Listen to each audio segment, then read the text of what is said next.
I think it's more about the pace than where we are in absolute terms. We're still at a zero real Fed funds rate. That is not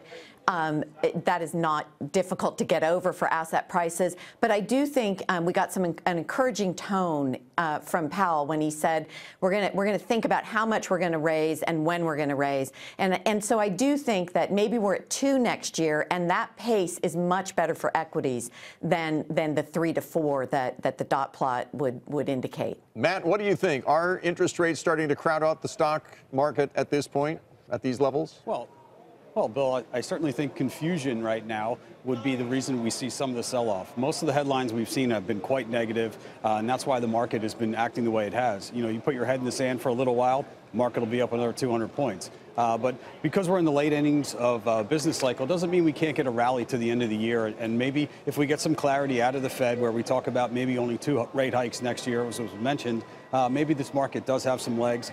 Listen, retail sector, one of the biggest beneficiaries of the holiday season. If they can surpass any of these expectations, that could be a sector that's been beaten down enough where you get enough reward. Nancy, have you been using the pullback in October and basically month to date in November to add to some of your positions? Yeah, we have, Melissa, thanks. Also good to see you. We sold out of our position in eBay and added to Starbucks before earnings, which I hate to do, but we've been adding to it since then. We do like the consumer here. They're in great shape. And so consumer discretionary ex-Amazon, which I just can't own from a valuation standpoint, is where we've been putting money. We own McDonald's. We actually added a little bit to Home Depot.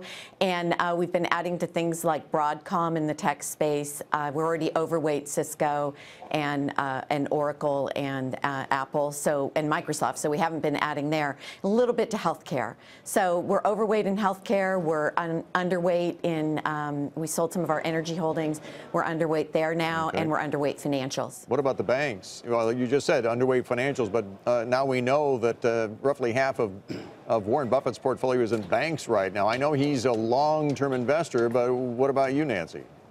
Yeah, I mean, Bill, we like J.P. Morgan. The regional banks got out of our sell ranges, into our sell ranges, so we had to sell out of PNC a little bit ago. We added U.S. Bank Corp, and we've been adding to that. We like it very much, and it's a very non-controversial kind of bank. We sold out of Wells Fargo about a year ago just on the management problems.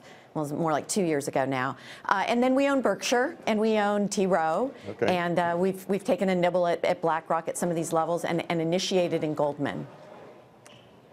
Matt, is this bounce convincing to you?